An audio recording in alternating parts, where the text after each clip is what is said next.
Wow. Got dicey there, not gonna lie. Jordan Romano experience, it's very dicey. It's very scary, I would say. Oh my God. Oh, man. Had to make it more close than it needed to be when you allow a 2-run shot to Tommy Edman to cut the lead to 1. But the one thing that we always say here in Philadelphia, the one thing we Phillies fans always say, that it feels like not a lot of people in Major League Baseball, for some reason, they just never realized. That is, you don't run on JT Realmuto. You just don't. Bottom of the top of the 8th inning and the top of the 9th inning, the Dodgers are running themselves in the outs. Shohei Ohtani in the 8th inning, actually, when the Dodgers have a chance to maybe get on the board, he runs himself into an out trying to steal second base. After Jordan Romano allows the 2-run shot to Tommy Edman, then he walks the guy. Chris Taylor runs himself into it on the base paths. And then Max Muncy, it was a strikeout, throw him out, double play. You can't run yourselves out of the base paths. That just can't happen in Major League Baseball, and that's why you lost the game. Like I said, it got very closer than it needed to be, but when you run into mistakes, you're going to get killed for it, and the Dodgers got killed for it many times in today's game. Thank God they found a way to finish that game off. It's just crazy stuff. Absolutely crazy stuff, and a good win for the Phils. A good win, a game against 2 really good teams, and a pitcher's tool basically between Luzardo and Yamamoto. Luzardo was dealing, and I mean he was dealing. He was fantastic. Great stuff. The Phillies found a way to chip some runs off of Yamamoto, and then once again, once the team goes to the bullpen, the Phillies put more runs up on the board. So it's, they found a way to do their job today, I would say. They didn't get that many opportunities, but when they did get their opportunities, they found a way to cash in, and that is the most important thing in today's game. So, before we get into the rest of this, folks, what's going on, everybody? Welcome back to TTP Sports. If you are new to the channel, I definitely recommend that you do hit that subscribe button. It does me a great deal of service with the YouTube algorithm. You can also drop a like. You can also leave a comment in the comment section down below. Love to interact with you guys down there. You can also use the code TTP Sports, $20 off your first purchase at SeatGeek. Great deal. Do not pass it up. Get yourself down to the bank to see this Phillies team in action. And you can also leave a follow on TikTok and Instagram at TTP Sports for real shorts and all that good stuff. So, getting into the business for tonight, the Phillies, they take the first game of this huge series between the Los Angeles Dodgers, and the Los Angeles Dodgers are undefeated no more. The Phillies beat them by a score of 3-2, so now the Dodgers, instead of 9-0 on the season, they're 8-1. And the Phillies, they improve to 6-1 on the season. They are undefeated at Citizens Bank Park. They won the first 4 games so far of this 4-game homestand. And basically, a lot of Phillies fans were penciling this series for a huge test for this Phillies team, a huge early test for this Phillies team, going up basically against one of the best rosters ever fucking constructed in Major League Baseball history, because my God, this Dodgers team is absolutely stacked from head to toe. Even if, Freddie Freeman goes on the 10-day IL, that's basically just like a pebble to the toe, I guess you could say. If that's even a good analogy, if that's even an analogy at all, it's literally just a pinch, because they got so much depth on their roster that they can afford to lose Freddie Freeman to the 10-day IL. That is just how insane their roster is built. And you found a way, Jesus Luzardo found a way to shut them down. Now you can also be saying that the Dodgers were eventually going to lose a game, and I was saying that a bunch of times in yesterday's recap, after the series against the Colorado Rockies, that the Dodgers were probably eventually going to lose a game. Same thing with the Atlanta Braves. They were eventually going to win a game, because I believe they won tonight, because they were playing the Miami Marlins, if I'm not mistaken. So eventually, streaks come to an end, and the Phillies found a way to end the Dodgers' winning streak today. And you do have a chance to win this series either tomorrow or Sunday. Tomorrow with Aaron Nola on the bump, and then Sunday with Christopher Sanchez on the bump, so you're in a very good chance for those specific situations. We'll see how the Phillies favor against Roki Sasaki tomorrow, and Roki Sasaki has not had the best Major League debut so far. Definitely has not gone deep in the ball games whatsoever, and obviously you get the picture of him crying in the dugout in his Dodger Stadium debut. So we'll see what it's like. We'll see what it's like for him playing in South Philadelphia in Citizens Bank Park, where fans are basically screaming down your neck, and you won't be able to basically hear a thing down there on the field. So it'll be an interesting one. It definitely will be, but all the credit in the world to Jesus Luzardo. That man was dialed in from first pitch, and he was fantastic. Honest to God, I thought he should have gone 8 innings if it wasn't for that, blooper that fell between Nick Castellanos and Bryson Stott, which a ball I think should have been caught. And I'm not trying to throw shit at Nick Castellanos here, but if it's any other right fielder out there, that ball probably is a routine pop fly, and it's an out.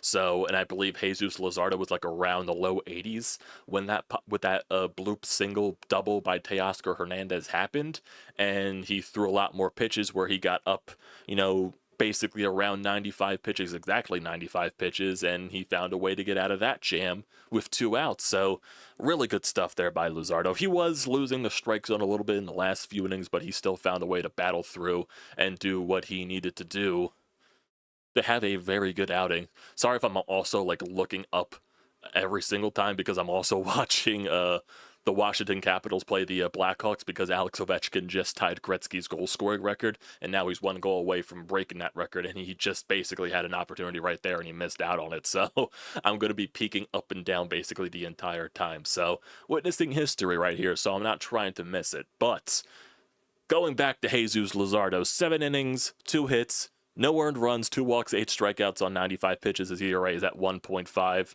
Just nasty stuff. Just nasty stuff. You also see his parents in the crowd as well. You see the emotion that he let off after getting out of that top of the 7th inning with a couple of base runners on. Just electric stuff. Just a dog. Just a dog. And a lot of people praised the Phillies for going out and get Jesus Luzardo. They said it was a sneaky, very good trade and probably could reap a lot of benefits for the Phillies.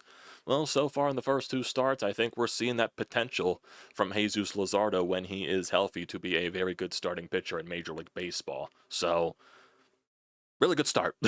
Really good first 2 outings there for Jesus Luzardo. And just going through the entire game right now, the Phillies actually did get on the board first. In the first inning, they scored a run against the starting pitcher. So that's 2 days in a row they score a run against the starting pitcher. So Trey Turner, with 1 out in the bottom of the first, he doubles down the left field line. And then when Yamamoto is trying to pitch to Bryce Harper, I guess Trey Turner just realized that he delays his, his stance and all that stuff, the delivery to the plate and all that. Trey Turner took off the third. Yamamoto didn't realize it in time. Man, we went so long without a sneeze on these goddamn live streams, and Jesus Christ. I apologize for that, but Trey Turner on the base paths, takes off. Yamamoto, too late to realize it, basically. He tries to throw with the third base. It goes by the third baseman, Rojas, and then Trey Turner manages to score off of that poor throwing decision, and the Phillies go up 1-0 there, basically without Bryce Harper having to swing his bat. So, get an early 1-0 lead for Luzardo. He does his thing there. If we go through the rest of the game, the Phillies offense really wasn't able to do much against Yoshinobu Yamamoto. JT Realmuto with a 2-out single in the bottom of the 2nd inning. Nothing happened there. Kyle Schwarber did get a walk, and then he moved the 2nd on a wild pitch. Bryce Harper also walked with 2 outs, but nothing happened in that bottom of the 3rd inning. Bottom of the 4th, Castellanos reached in on an infield single. JT grounded to a double play. Bottom 5, Phillies go down 1-2-3. Bottom 6, Phillies, Bryce Harper hits into a double play after Trey Turner led off with a walk. Nothing happened there. Top of the 7th inning, Luzardo allows those couple of base runners with 2 outs. He manages to get out of that situation. Dodgers, in the bottom of the 7th inning, they bring in Kirby Yates.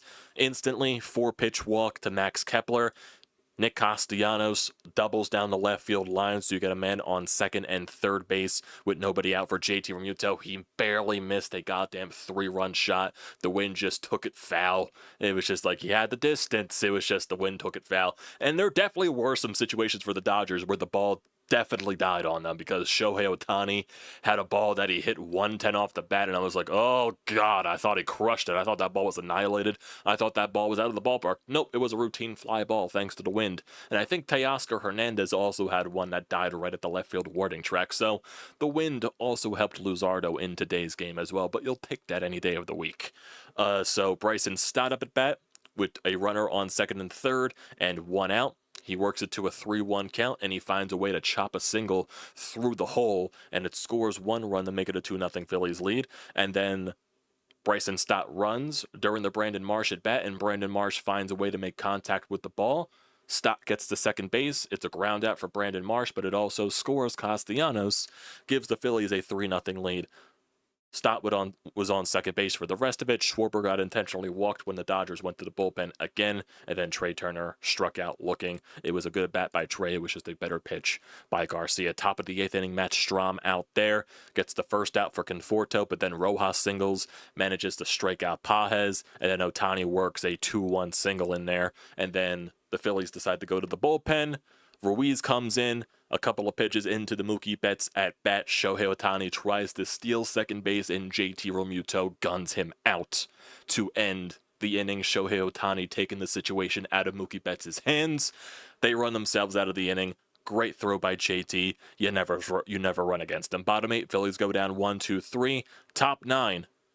Jordan Romano out there on the mound because Orion Kerkering and Jose Alvarado were not available for today's game, so you elect to go to Romano to try to close this game out. He's definitely not going to make it dicey, does he? He walks Mookie Betts to lead off the 9th, and then Tommy Edman hits a 2-run shot to cut the lead to 1. Oh, God. But then he manages to strike out Teoscar Hernandez, so you get the first out.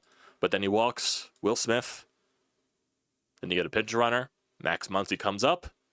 Manages to strike out Max Muncy, but Chris Taylor also decides to run on the strikeout pitch. And JT, originally the play was called safe, but you could kind of tell that it was close. It was definitely close. Phillies decide to challenge it because at this point, why not? Replay obviously showed that Trey Turner managed to tag Taylor before he got in there. Umps finished the review, and Phillies win the game 3-2. And once again, it describes that you don't run on JT Realmuto. I believe he also had another throw out at second base today, if I'm not mistaken. I could be very wrong about that.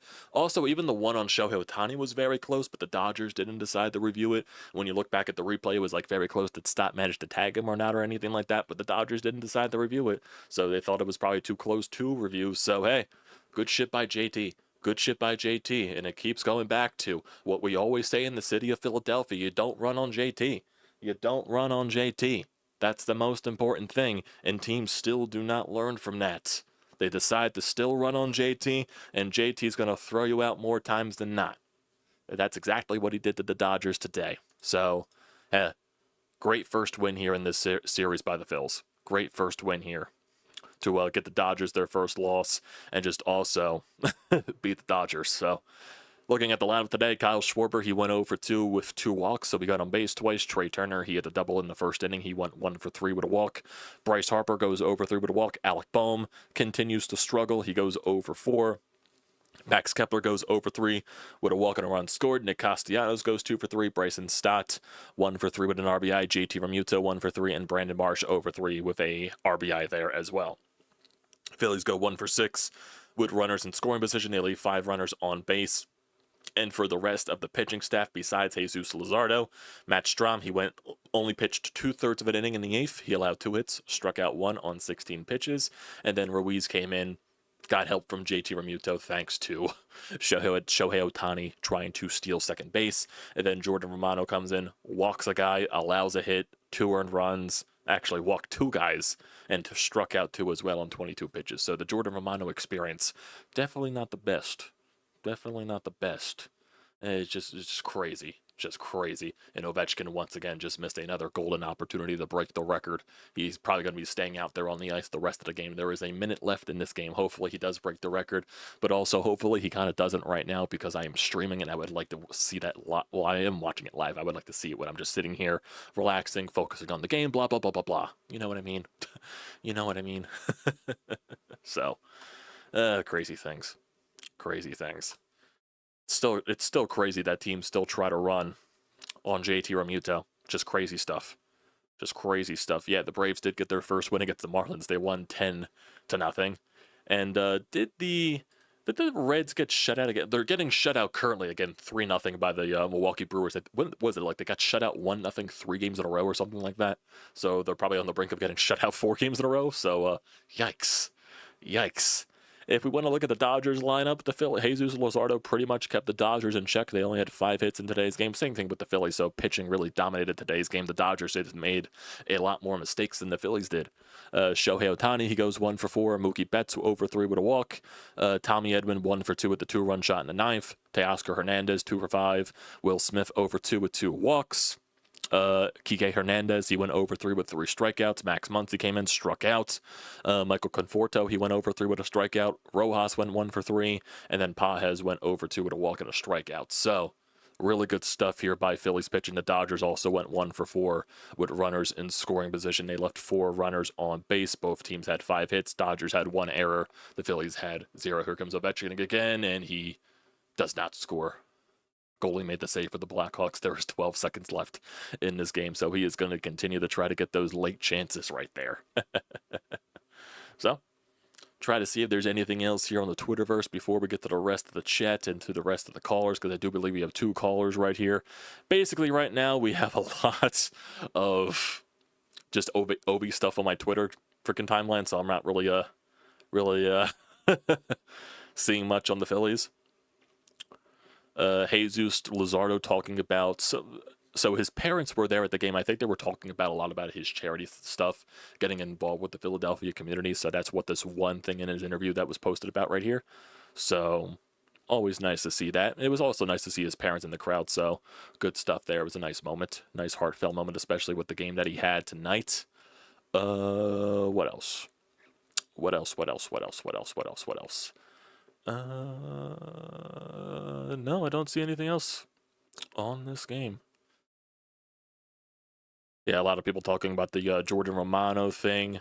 Not re-signing Jeff Hoffman may have been Dave Dombrowski and Middleton's biggest mistake this offseason, up 3 runs in the 9th, and had me reclining my chair against any team. What is Jeff Hoffman's number so far with the Blue Jays this year? I want to see his stats so far this year. So in how many appearances? In 4 games so far with the Blue Jays, he has pitched 4 innings. He has an ERA of 2.25. He has saved 3 games so far for the Blue Jays. So yeah, definitely looking like not the best. Not the best. Not the best. How many opportunities has he had? Is that shutouts, save opportunities? Yeah, he saved all games so far for the Blue Jays. So yeah, definitely looking like possibly a missed opportunity right there. But it also comes with that physical that he failed, so that is just something that's very weird. So, who knows? What else? I'm not going to go full Romano, Craig Kimbrell right now, but if this does continue, I'll give him a chance because he has been a very good pitcher in Major League Baseball for a very long time. Last year was just major coming back from injury, so we just got to wait and see what he turns into. But yeah, definitely to the beginning of this Jordan Romano experience, not the best first impressions. It's weird too because Jordan Romano used to have a very good fastball. I wonder if the Tommy John surgery affected that. I wonder if that's what affected it. In my personal opinion, that could definitely be one of the cases. So for the rest of this game, the rest of this series, before we get to the Anytime Hotline, Aaron Nola tomorrow against Roki Sasaki, and then Christopher Sanchez on Sunday against Tyler Glasnow. So we'll see if the Phillies can definitely find a way to win this series either today or Sunday, but you put yourselves in good position to get that series win. Yes, Jose Ruiz did get a great job tonight. Got all the help from JT, but he did his job. Jose Ruiz did his job and got out of the situation that Matt Strom got in. Good job, Jose Ruiz. You got assisted by your catcher, but you'll take that any day of the damn week. So let's get to the Anytime Hotline right here. We got a call from Zach and Sean. Let's get to Zach's calls first before we get to Sean's. Wow, what a fantastic baseball game. Just getting out into the parking lot now. Man, Jesus Luzardo was nasty. That guy was shoving. I mean, what a pickup that was. He is going to be phenomenal. And, for whatever reason, this team just hates starting pitchers. They kill bullpens. And that's what they did. Scotty with a nice key hit, marching the sacrifice, you know. They were hitting a lot of double plays in this one. It was extremely frustrating. A lot of hard outs. Romano, man, comes in, and it's like, holy shit, dude. Can you find the strike zone? I mean, it was awful. But he ends it with a strike him out, throw him out. And who else but JT Realmuto, man. This guy is a stud. 2 thrown out in the game. One's Ohtani, a guy that stole 50 bags last year. And this team, man, giving the Dodgers their first loss of the year, it's beautiful. And the atmosphere at the ballpark was second to none. I love this place, baby. Go Phils. Peace. Yeah, Luzardo's gonna be nice, man. That was a very good trade by Dave Dombrowski.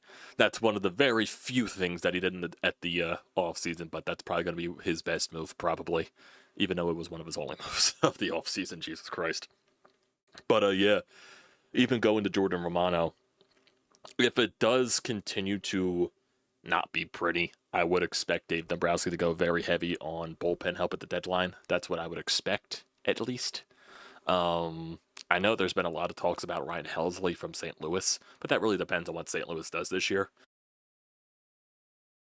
So, who knows, if they try to swing him around at the deadline, I think the Phillies would probably be in on that. Just so they could probably get a guaranteed ninth inning guy, because right now, Romano's not your ninth inning guy, just from the few appearances that he's been out there. I don't think you could trust him in the ninth inning. At this point, it's Jose Alvarado's inning, and granted, Jose Alvarado didn't have the best appearance on the ninth for yesterday, even though that was on him being used a lot in the first 4 games, so that probably contributes to that. But I would trust a Jose Alvarado on rest in the ninth inning more than a Jordan Romano at this point. I would rather prefer Romano in the 8th at this rate for the time being, unless he proves himself. Yeah, so I would expect Dave Dombrowski, when the trade deadline eventually does get here, to probably go heavy after bullpen arms, because that's definitely something this team still needs, in my personal opinion, even more on the lefty perspective. But yeah, bullpen help would definitely be necessary for this team if Romano continues to struggle.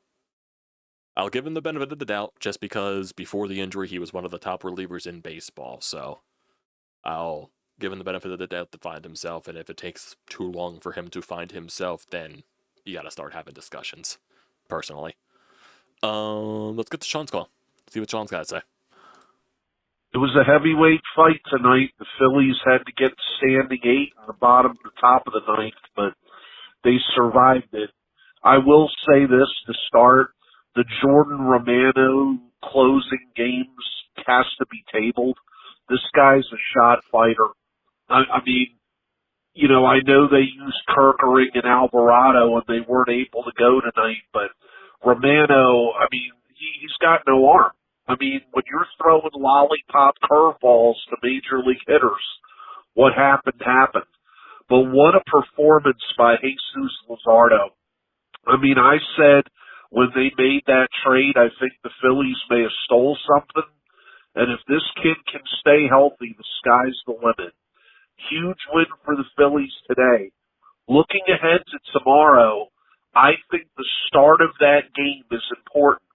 If you can get Sasaki a little rattled early and the crowd can get him going with Rogie chants, if he's that emotionally distraught, you can run him out of the bank. The other thing, look, I know what he is as far as a bench player. I think you've got to put Edmundo in that lineup somewhere tomorrow. These guys just are not hitting the baseball at all. I think you put Sosa in there while the iron is hot. I don't care if he DHs, plays second or short, left field, whatever.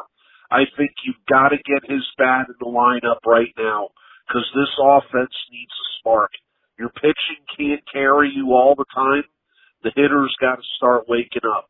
But a nice win, got a chance to win the series tomorrow. I would agree on the Sosa part. I would personally. I'm trying to think, who would you take out? It'd probably be Bohm. I think Bohm. I put Sosa over at third. I think Bohm's the guy you take out, personally, in my opinion. Unless you could find a way to put Sosa in the outfield, but I think it's Bohm. I think give Bohm a day off, put Sosa in the lineup. I think that's probably the call I would make, because Turner the past few games has been better at the plate. He's been getting a few hits. Stott, they're not going to bench him against the righty, and just for his defense as well. I think Bohm's the guy, and Bohm has been struggling the past few games, so I think Bohm's the guy you take out for Sosa. But yeah, they definitely do need to find a way to get Sosa back into the lineup, because the more he sits on the bench, the quicker the hotness wears off. So that definitely is something that Rob should find a way to get him in. But we'll see. We'll see. What else? I don't think there's anything else. You might even put Rojas in tomorrow. I wouldn't be shocked. You never know. I know Marchand's going to get in one of these games for JTE, but not sure if that's going to be tomorrow or that's going to be Sunday for Christopher Sanchez, so I'm not entirely sure. But Marchand is going to be playing one of these games, so maybe that's the game where you see like a game like where Sosa's in as well. But it's we just gotta see. They say constantly that Rob makes the lineup like days in advance, so who knows? Maybe he does have Sosa prepared for a game this weekend. I'm not sure. But personally, right now, if I were to make the call, Sosa goes in for Bohm. Just because Bohm has been struggling a lot more than some of the other guys in the lineup lately. So I would put Sosa in for Bohm. What else? Don't think there is. Nope, there is nothing on the Twitterverse right now. In terms of this game, is a lot talking about.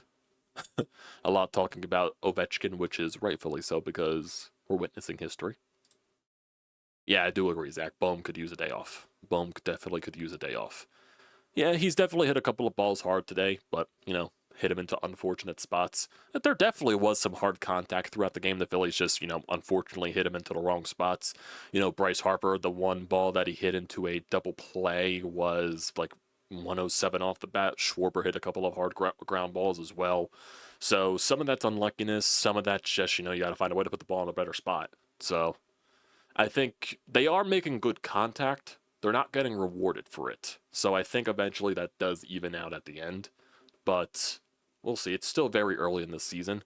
But it's good that you are getting wins when you are not as consistent right now until you do eventually get consistent. So it's good that you're piling on the wins right now.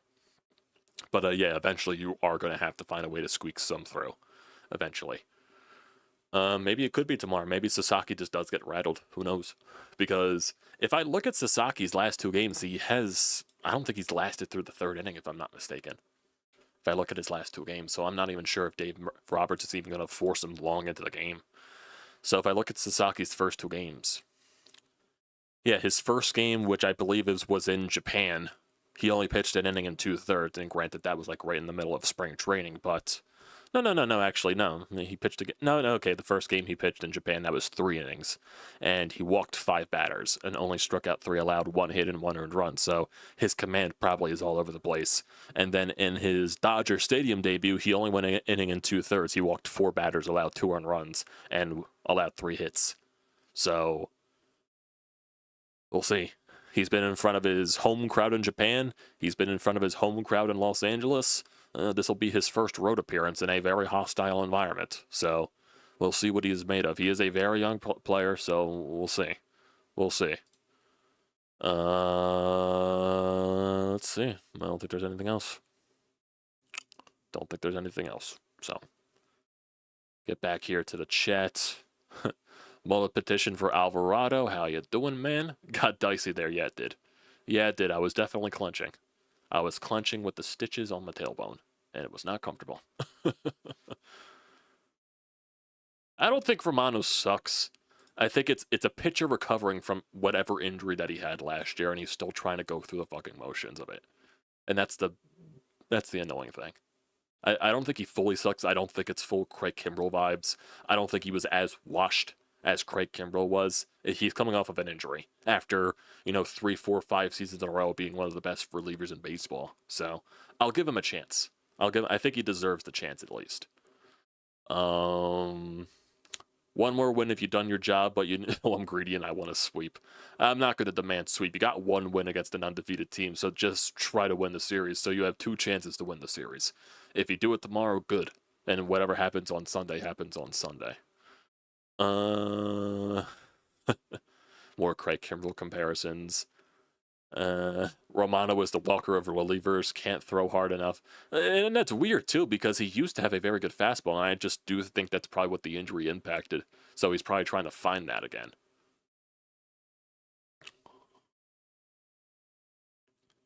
Ruiz. Yeah, the lollipop curveballs definitely threw me off guard for a second. I've never heard that saying before. Send me lots of Swedish fish in advance of Sunday, which Mike Schmidt, I don't have any Swedish. Do I have Swedish fish on me? I don't think I do. I have a lot of Easter candy downstairs because my family likes to make the Easter baskets of candy just to have them when it's Easter. I do have these right here, Sean. If you want these, I have it's from. Well, I know you live in Florida, but this is like somewhere. This is like one of the outlets in New Jersey. It's like the place is called Gertrude Hawk's Chocolates, and and they're like little bits. It's like if you they're like kind of Lindor truffles, but if the reflection wasn't as bad, that like these are what they are. They're dark chocolate lava cake. They call them smidgens for some reason. I don't know why, but they're very good, very good. It's basically if you ever had a Lindor truffle, that's basically kind of similar to what they are. But it's very good. It does taste like chocolate lava cake. It does taste like it. Sorry, I don't know if I have Swedish fish. We might have. I just don't remember seeing it. The only thing from the candy that I've eaten is the Kit Kats, and they're all gone. The Easter Kit Kats, I was fucking chowing them down.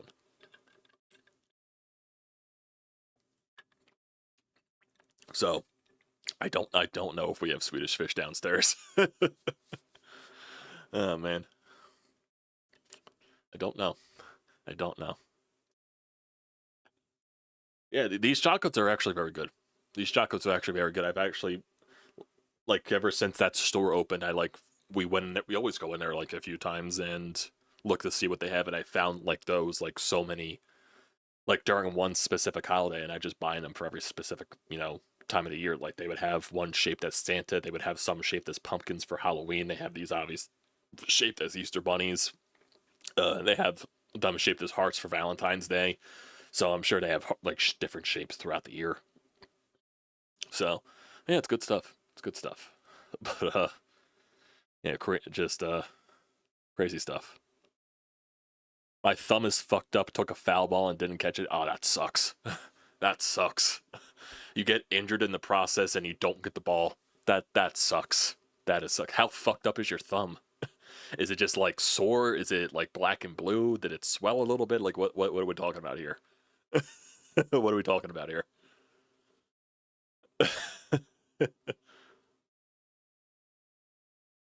Oh yeah, I even forgot about JT severing, like cutting his finger too. I have no idea how the fuck did he cut his finger on the baseball? Like what was it on the stitches of the baseball that he cut it on? I have no idea. But he was like, it was during that bottom of the 8th inning, I think. No, it was during the top of the 9th. It was during the top of the 9th when I think he was trying to throw the ball back. I forget. I completely forgot. It's swollen badly. Damn. Was it like on a liner that you missed it on, or was it like a pop fly and it just went off your hand? It had to have been a liner if it made your hand swell that badly, or your thumb swell that badly. Thankfully, I got I had the fortunate of getting a foul ball off of a bounce and not like a liner right to my goddamn face. I am very fortunate for that. Dude, that gotta give it to a kid. Oh, that's always nice. That's always nice. Give it to a kid. That's probably the right thing to do. There was no kids around me when I got my foul ball, so I just I kept it. Oh, it was a liner. Damn, that probably fucking hurt. That probably fucking hurt. Jeez. His Stubbs recalled for Zach. Oh god. Oh god. Yeah, it was I'm trying to remember when I got mine. When I caught my dad caught a foul ball when I was a kid. It was like I think it was like 2006 or 2007. It was a game against the Marlins. Not the Miami Marlins, the Florida Marlins.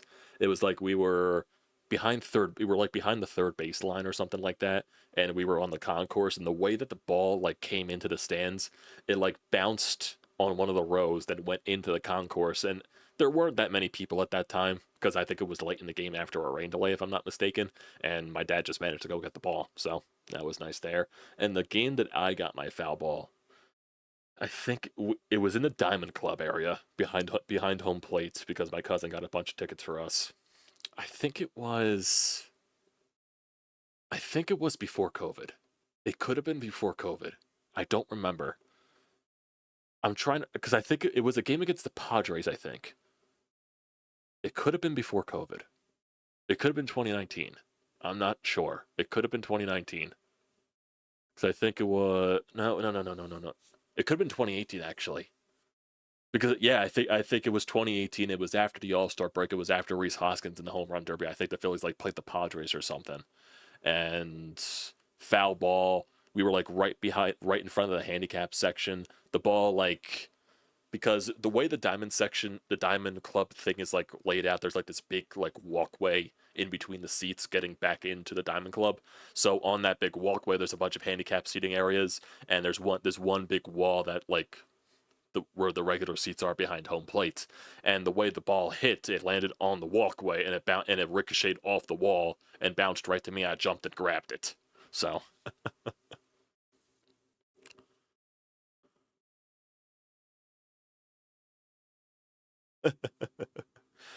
yeah, Apple TV is the only good thing about Apple TV is that you can listen to the Phillies radio broadcast while watching a game. That's what I do every time when watching a game on Apple TV. I just put on the Fransky part of the broadcast. That's what I do. And yeah, it doesn't match well with what they're talking about on Apple TV, but I don't care. I'd rather listen to fucking Fransky. So that's what I do every time. But I think as we wind this thing down right here, I think it's a good time to call it. I think it's a good time to call it right now. So trying to think if there's anything else. Got the game tomorrow. That's 4 o'clock. Sunday's at 1:30. Yeah, I'm just trying to debate over the next 2 days. Obviously, we will be getting recaps, but I'm not editing the next few days because Hunter said, I'll just wait till Sunday and something like that. So I'm just trying to think of the course over the next 2 days because I have SmackDown recorded, so I'm trying to debate when I'm going to watch SmackDown. And then Sunday's the AEW pay-per-view in Philadelphia that I'm going to watch. So I'm trying to debate like through those things like, okay, the Phillies are this time, I'll be able to watch it then. So I'm just going crazy here, so don't mind me. But that will do it for tonight, everybody. I appreciate you for tuning in as always. Phillies 4 o'clock tomorrow. Nola on the bump against the Saki. Let's see if Nola has a bounce back from his first start. See if the Phillies can get a series win tomorrow. That would be very nice for the narratives. So appreciate you all for tuning in as always. Don't forget to leave a comment in the comment section down below. Don't forget to drop a like. Don't forget to hit that subscribe button. Does me a great deal of service. You can also use the code TTPSPORTS, $20 off your first purchase. That's SEATGEEK. Great deal. Don't pass that up. I lost my train of thought for a second there. Been a little bit here, so don't judge me. And also leave a follow on TikTok and Instagram on TTPSports. Good stuff. Yep, AEW, Sean. I don't watch AEW daily, but I tuned into the last pay-per-view, so I was like, oh, I might as well tune into the next pay-per-view. And then with WWE, I gotta watch SmackDown at some point, so gotta see how the storyline continues. So